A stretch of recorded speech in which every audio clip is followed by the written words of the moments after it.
Et salut à tous, on va essayer en fait un nouveau format. Disons que j'avais des choses à vous raconter par rapport à la nouvelle réglementation et la vidéo n'apporte que peu d'intérêt. Donc je fais un petit podcast. Ça me permet de faire ça assez rapidement derrière mon écran et avec un bon micro. J'espère que tout va bien pour vous, le son est bon. Peut-être que vous écoutez ça, vous êtes sur le chemin des vacances ou des retours, hein, je sais pas. C'est l'occasion de mettre ça aussi quand on fait de la route, hein, les podcasts, c'est comme ça que moi je les utilise. Bref, vous le savez peut-être ou vous le savez pas, il y a une nouvelle réglementation qui va rentrer en vigueur là d'ici incessamment sous peu. Je vous donnerai les dates. Ça devait être en 2022, mais ça a été reporté plutôt pour 2024 et il y a eu quelques petits changements. Euh, je vous conseille pour être informé au max de toutes ces petites choses-là, parce que je me suis appuyé sur eux et sur en fait une note simplificative de l'État. Vous pouvez aller voir le site internet de l'UFA, qui est une association pour on va dire le tireur sportif et tout ce qui va être à usage d'armes, hein, et ils vont faire des actions, voilà, c'est l'Union française des amateurs d'armes, hein, tout simplement. Donc ça va être tout type, la collection, le tireur, le chasseur, tout le monde. Et donc je pense qu'il faut tous se rassembler pour pouvoir être bien et pouvoir un peu avoir nos droits préservés. Je vous disais donc qu'il y a une nouvelle réglementation. Cette nouvelle réglementation va toucher tous ceux qui utilisent des armes. Ça va être donc les tireurs sportifs, les armuriers, ceux qui travaillent sur ou dans l'armement, les bombes lacrymogènes, le classement des munitions, l'apprentissage aussi avec les différents CQP qui vont changer. C'est le décret du 3 juillet. Moi, donc je suis au courant depuis ce moment-là. J'ai essayé de glaner un peu plus de renseignements. Bon, il n'y a pas grand-chose de mieux. J'ai vu que personne n'avait fait trop de vidéos là-dessus. Alors, je suis peut-être passé à côté, mais je tenais, moi, à vous faire une petite vidéo pour vous expliquer tout ça. Bon, on va pas se mentir, le grand changement qui intéresse le plus tous les tireurs sportifs, c'est que en ce moment, nous avons un quota de 12 armes. C'est-à-dire qu'on a le droit d'avoir 12 détentions de catégorie B. Catégorie B, c'est souvent des armes de poing ou des armes longues semi-automatiques avec des chargeurs de 30 coups pour les armes longues et 20 coups pour les armes de poing. Et nous en avons donc 12. Et là, le quota va passer à 15. Oui, c'est plutôt pas mal, 3 de plus. Parce que on n'est pas nombreux, mais on est quand même quelques-uns à être à notre quota maximum. On commence toujours avec un petit peu moins d'armes. Et d'ailleurs, c'est pour ça qu'il y a eu un changement, c'est que pour les primo-accédants, c'est-à-dire ceux qui vont faire leur première demande, ils vont avoir droit que à 6 armes. Bah, tu me diras, moi, ça m'a suffi pendant mes premières années. Donc ça sera pendant 5 ans, et ça sera 6 armes pendant 5 ans. C'est déjà bien, c'est mieux que rien. Mais on nous retire un petit peu dans un sens pour nous donner dans un autre. C'est-à-dire qu'on nous retire les armes les 5 premières années, et c'est pour voir si vraiment vous êtes des mordus, et puis à partir de là, après, on vous donne 15.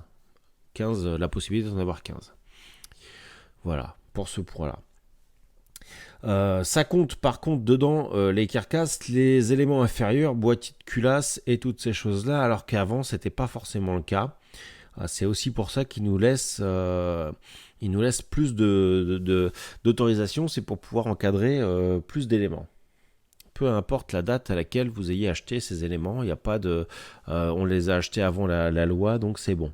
Ça sera mis en place tout ça le 1er janvier 2024 au plus tard. Il précise au plus tard parce que je pense qu'il compte sur le SIA, vous savez, le râtelier virtuel qui n'est pas en fonction depuis 2 ou 3 ans, qui nous l'annonce et qui est très difficile pour les chasseurs a priori. Donc voilà en fait le gros changement. Autre changement pour les catégories B, ça va être le quota de munitions en catégorie B. C'est-à-dire que là, on a le droit à 2000 munitions, à acheter 2000 munitions pendant un an, en calendaire, donc c'est du 1er janvier à décembre. Mais ce qui se passe, c'est que pour les tireurs un peu plus fun, shoot, gong et tout ça, c'est pas assez. Donc là, ils passent le quota à 3000. par an et par arme. C'est-à-dire que si vous avez 2 armes de 9 mm, ça sera 6000.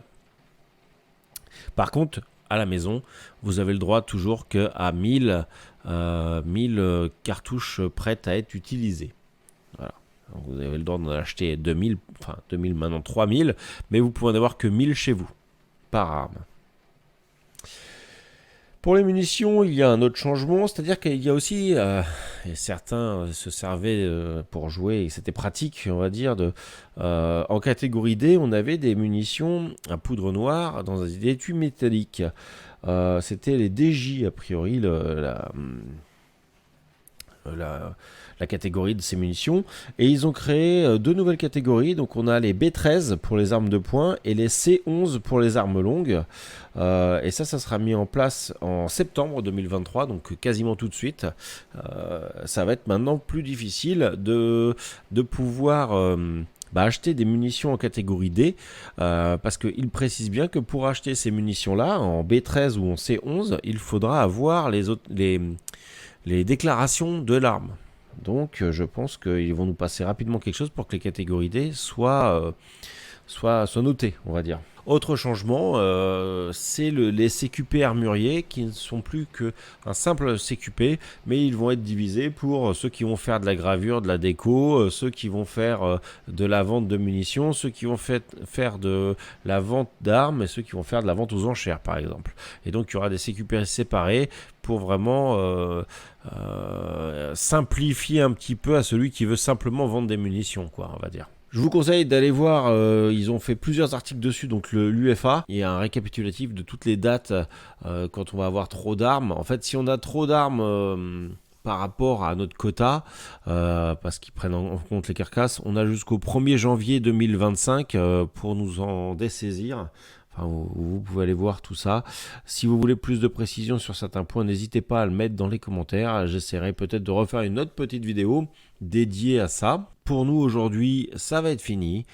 N'hésitez pas à vous abonner, à liker et à partager cette vidéo sur vos différents réseaux sociaux. Peut-être que tout le monde n'a pas vu passer ce décret, ça peut intéresser du monde. Je sais qu'on est pendant les vacances, tout le monde n'est pas connecté sur les réseaux. N'hésitez pas à partager et moi je vous dis à bientôt pour une nouvelle vidéo.